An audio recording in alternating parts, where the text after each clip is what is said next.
Being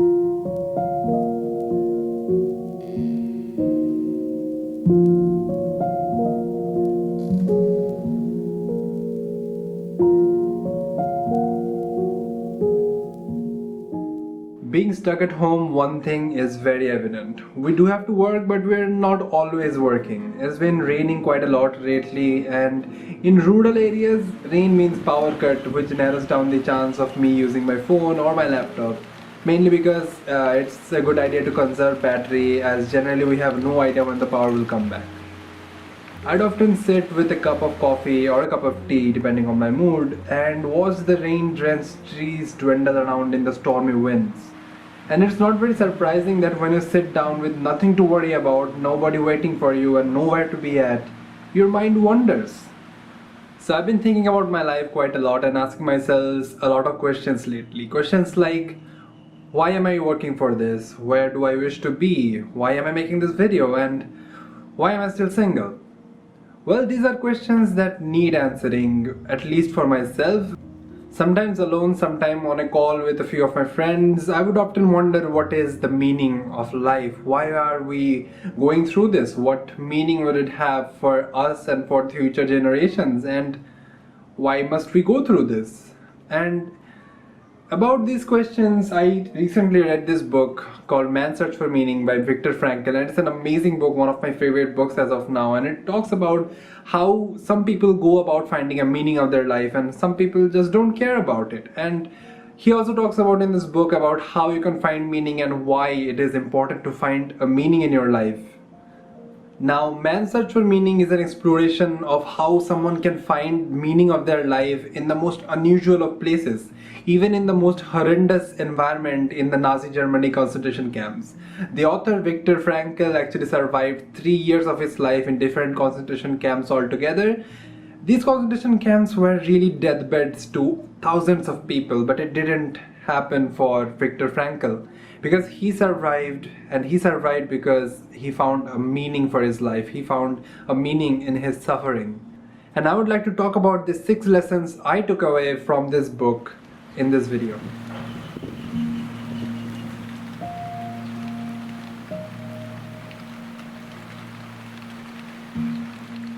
Now, in this book, Viktor Frankl does not only talk about his own experience in the concentration camp, he also talks about his fellow inmates and how they behaved to the circumstances they were put into. He points out that a lot of inmates actually contemplated about committing suicide to relieve themselves from this life of suffering. He mainly points out 2 people who were actually contemplating this but did not commit to it.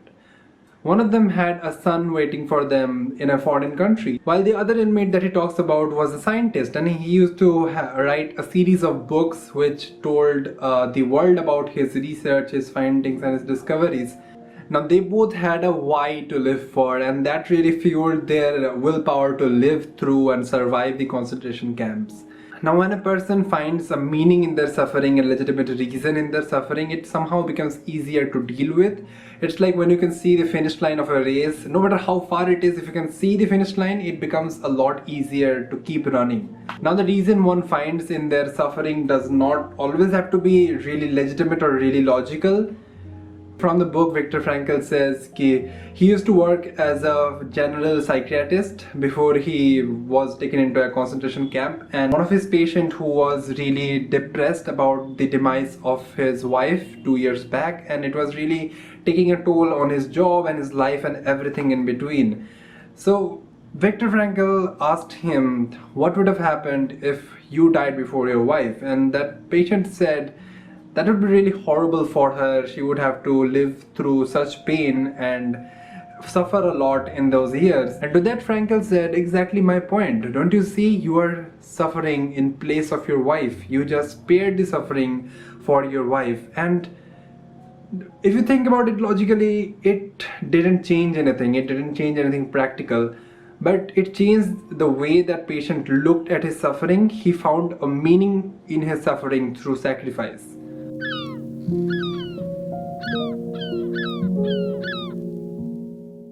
The highest thing that a human can aspire for in his life is love, says Frankl in this book. And love does not need to be for any person, it can come in any form. When Frankel was living through the horrendous environment, living situations in the concentration camp among a lot of diseases, his love for his wife actually kept him going. That was the meaning for his life, for his suffering in those 3 years at the concentration camp. Now Frankel will actually think of his wife when the inmates were forced to work in brutal cold and have imaginary conversations with her. Frankel's wife was actually in another concentration camp and Frankel had no way of finding out if she was even alive. But it didn't matter. For love does not always have to have a tangible outcome. You can literally love someone all across the globe who is probably dead, and that is why love can be something we cannot consciously perceive, just like Dr. Brand noted out in Interstellar. Love isn't something we invented, it's observable, powerful. It has to mean something. Love has meaning, yes. Social utility, social bonding, child rearing. We love people who have died. Where's the social utility in that? None. Maybe it means something more, something we can't yet understand. Maybe it's some evidence, some artifact of a higher dimension that we can't consciously perceive. I'm drawn across the universe to someone I haven't seen in a decade, who I know is probably dead. Love is the one thing we're capable of perceiving that transcends dimensions of time and space. Frankel says, I did not know whether my wife was alive and I had no means of finding out. But at that moment it ceased to matter.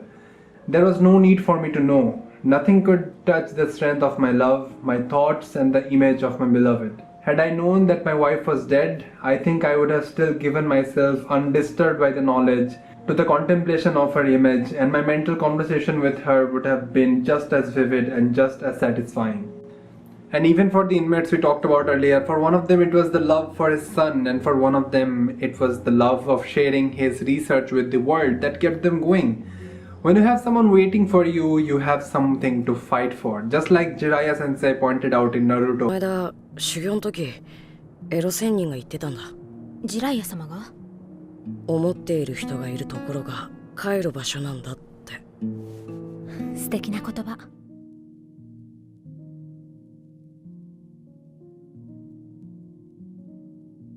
What a particular circumstance make of a person is not in his or her hands, but how he or she reacts to that particular circumstance is solely their own choice and will always be. About this, Viktor Frankl says in his book, we who lived in the concentration camps can remember the men who walked through the huts comforting others, giving away the last piece of bread they have. They may be few in number, but they offer sufficient proof that everything can be taken away from a man but one thing, the last of human freedoms, to choose one's attitude in any given set of circumstances, to choose one's own way. Although all the inmates were in the same set of circumstances, what kind of prisoner they became in the concentration camp is solely dependent upon their ethics and their inner decisions they made about it. Through this, I am again reassured that whatever happens to me might not be in my control, but whatever I do about that is always in my control, no matter what. And whatever decisions I make, I am responsible for that, no matter what kind of decisions I made in my life. And that responsibility really goes a long way in the process of self-exploration.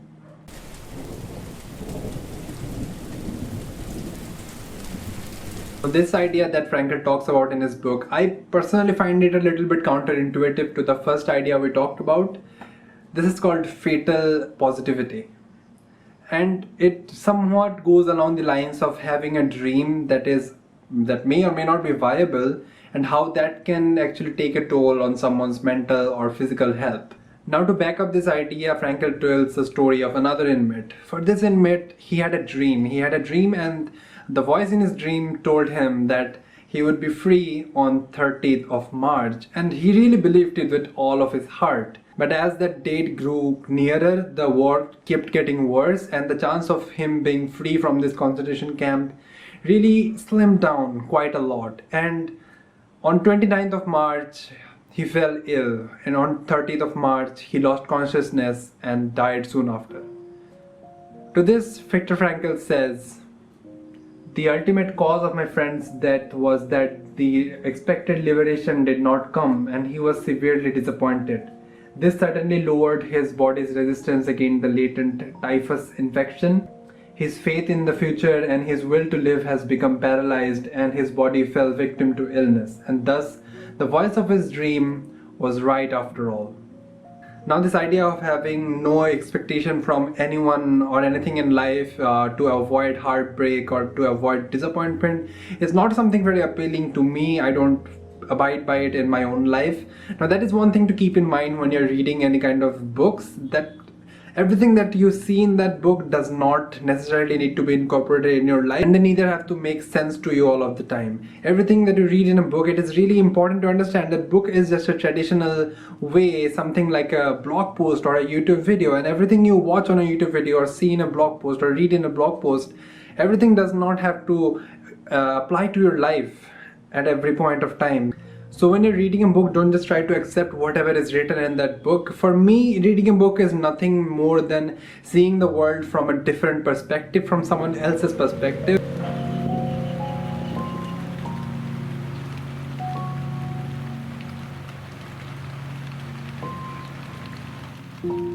Now, it's a never-ending debate among people on whether we have free will or the future that we are venturing into is already chalked out for us.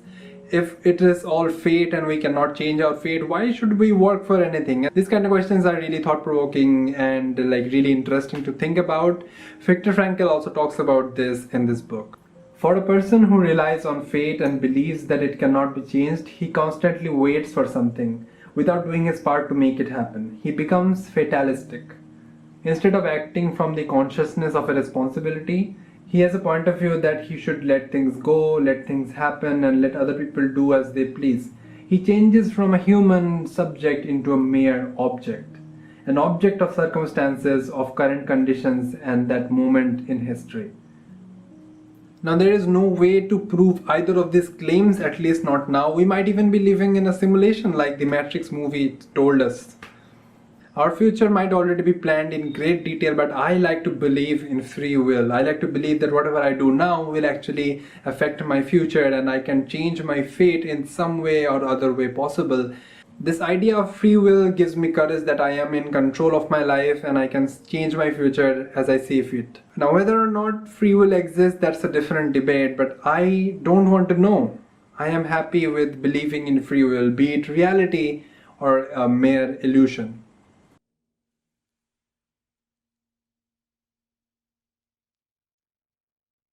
Now we finally get to the part where we talk about how one person goes about finding the meaning in his life.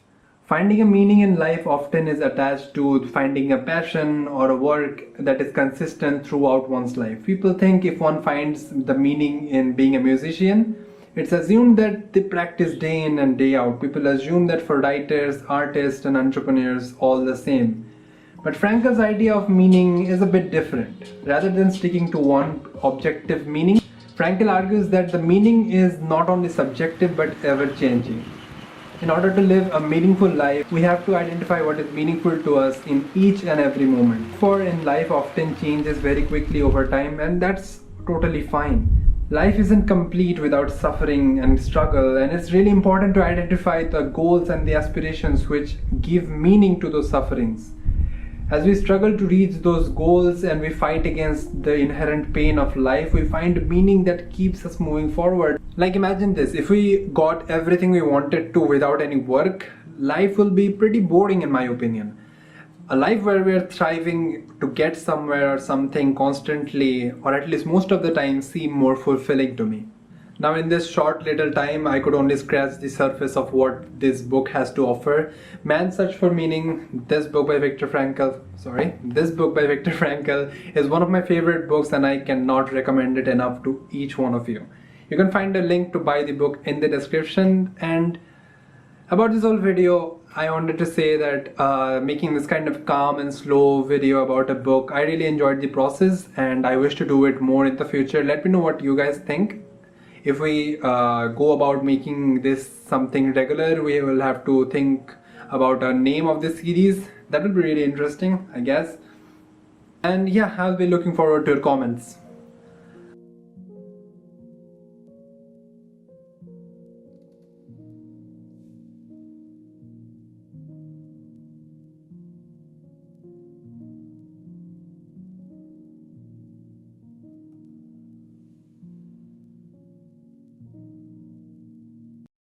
Will actually think of her wife. Her wife? Oh my god, what?